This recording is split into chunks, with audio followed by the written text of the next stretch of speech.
Hello friends, previous class में हमने class 6 के सोशल साइंस के हिस्ट्री के चैप्टर को यहाँ तक कवर किया था। आगे हम शुरू करते हैं। Why do people travel nowadays? लोग आजकल यात्रा क्यों करते हैं? लुक एट मैप 1 वंस मोर।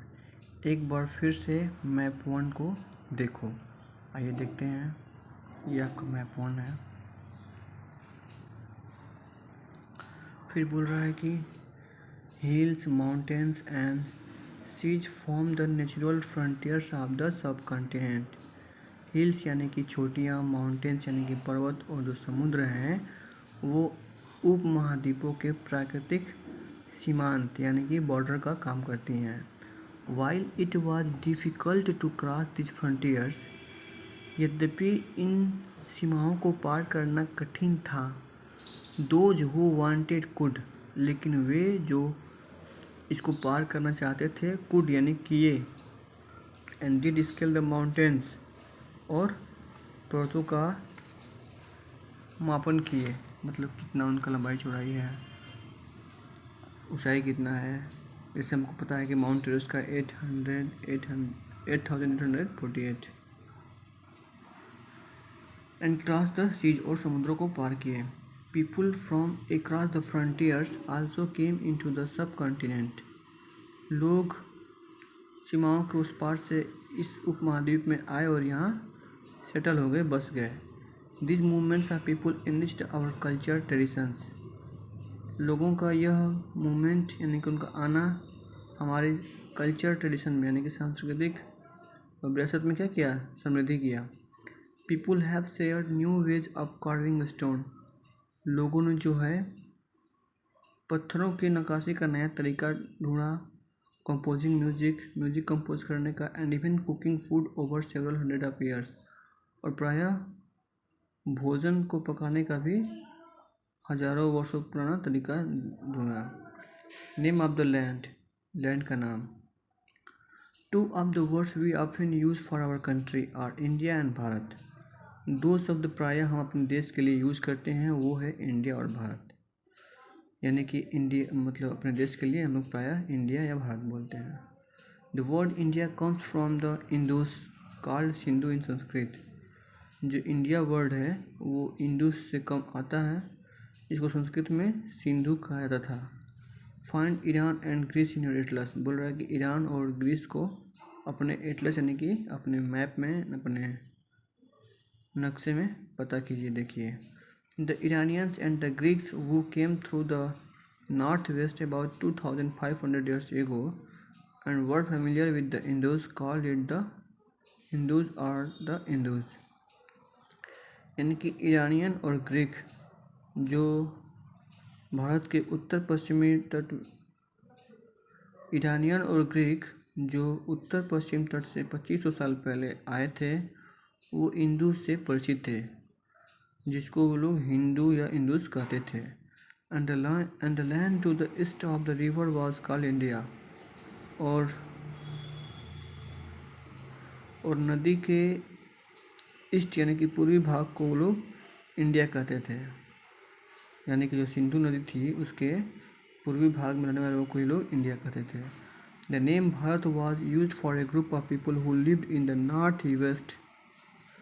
और जो भारत शब्द है वो उन लोगों के लिए यूज किया जाता था जो उत्तर पश्चिम में रहते थे, निवास करते थे। And who are mention in the Rigveda, और जिनका वर्णन ऋग्वेद में किया गया था। The earliest composition in Sanskrit में भी इसका वर्णन किया गया था अबाउट 3500 साल पहले। Later it was use for the country, बाद में इसका प्रयोग देश के लिए होने लगा था। Finding out about the past के बारे में पता लगाना। There are several ways of finding out about the past. यहाँ पास्ट के बारे में पता लगाने के अनेकों तरीके हैं। One is to search for, पहला जो है सर्च के द्वारा, और रीड बुक्स, और किताबें पढ़ के। Date word written long ago, जो कि बहुत पहले की लिखी जा चुकी है। These are called manuscripts. इन पुस्तकों को मैन्युस्क्रिप्ट यानी कि हिंदी में कहें तो पांडुलिपि कहते थे। Because they were written by hand, क्योंकि इनको हाथ से लिखा जाता था। This comes from the Latin word mano meaning hand. ये जो आपका मैनूस्क्रिप्ट वर्ड है यह लैटिन वर्ड मैनो से आता है जिसका मतलब हाथ होता है। This word usually written on palm leaf. ये सामान्यतः जो है पाम की पत्तियों पे अथवा specially prepared bark of tree या एक विशेष रूप से तैयार बार्क ट्री से बनाया जाता था which grows in the Himalaya, जो हिमालय में उगते हैं बार्क ट्री। यानी कि पहले के लोग जो हैं पाम लीफ पे या बार्क ट्री के पत्तियों पे हाथ से लिखते थे, उसको ही हम लोग मैन्युस्क्रिप्ट या पांडुलिपि कहते हैं। ओवर द ईयर्स, सैकड़ों वर्षों तक, मतलब वर्षों तक, many manuscripts were eaten away by insect. अनेकों मैन्युस्क्रिप्ट जो अनेकों पांडुलिपियाँ जो हैं कीड़ों के द्वारा खा जा चुके थे।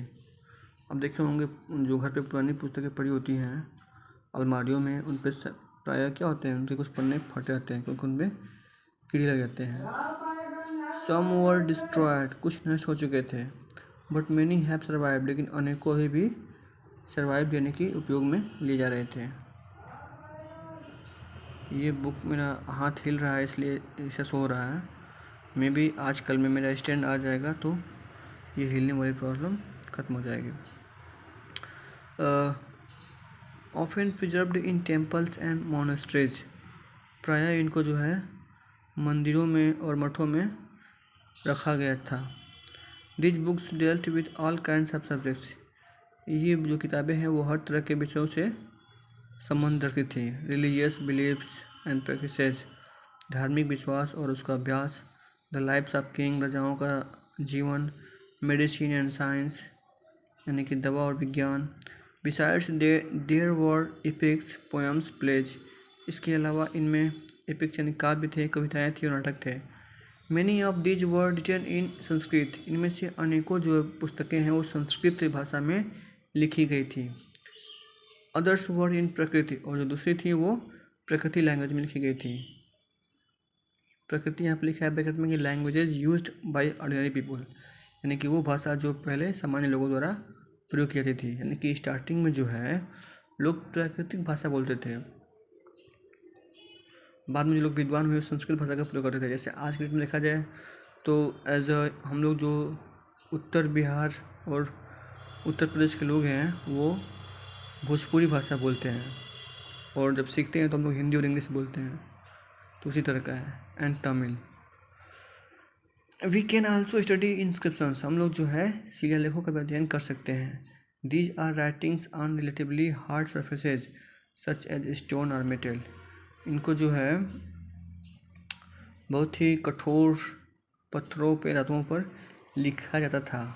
Sometimes king God there orders inscribe so that people could see, कभी कभी राजा जो है अपने कुछ आदेशों को भी वर्णन इसमें करते थे ताकि लोग उसको देख सके। रीड एंड ओबे देम, उसको पढ़कर उसका पालन कर सके।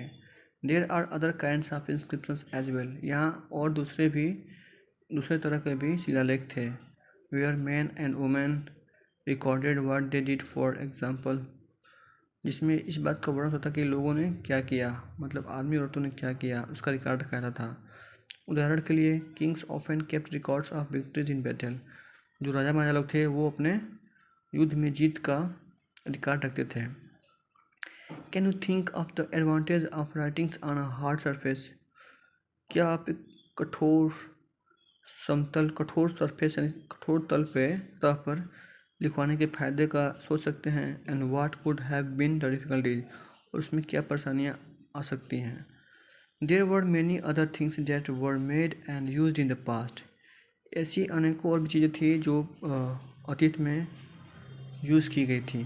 Those who study these objects are called archaeologist, वे लोग जो इसका अध्ययन करते थे उनको आर्कोलॉजिस्ट यानी कि पुरातत्ववेत्ता कहते थे।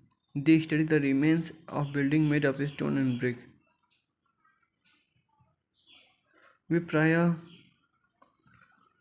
मतलब बिल्डिंग के अवशेषों का, पत्थरों ईंटों से बनी थी उसका अध्ययन करते थे। पेंटिंग एंड स्कल्पचर, पेंट का और स्कल्पचर यानी कि मूर्तियों का अध्ययन करते थे। They also explore and execute to find tools weapons, parts, pens, ornaments and coins। वे प्रायः जो है टूल्स यानी कि औजारों का पता करते थे, उनका अनुसरण करते थे। वेपन्स यानी हथियारों का करते थे, बर्तनों का करते थे, कढ़ाइयों का करते थे। ऑर्नामेंट्स का मतलब आपका हो गया आभूषणों का पता करते थे और उनका खोज करते थे। और सिक्कों का। सम ऑफ दिज ऑब्जेक्ट्स में बी मेड ऑफ स्टोन, इनमें से कुछ चीज़ें पत्थरों से भी बनी हो सकती हैं। अदर्स आर बोन, और कुछ हड्डियों की। Big the clay or metal, कुछ जो है सीखी हुई चिकनी मिट्टी अथवा धातु यानी होता है जिसको मतलब थोड़ा सा गर्म की हुई हो की बनी होती हैं। Objects that are made of hard, वे वस्तुएं जो काफ़ी हार्ड होती थी। Impossible substances usually surviving for a long time, तो ऐसी धातुओं को लंबे समय के लिए यूज किया जाता था। ओके, सो आज के लिए इतना ही। मिलते हैं नेक्स्ट वीडियो में। आई होप कल ये ख़त्म हो जाएगा, यहाँ से कल शुरू करेंगे। ठीक है, यहाँ से। थैंक यू, जय हिंद।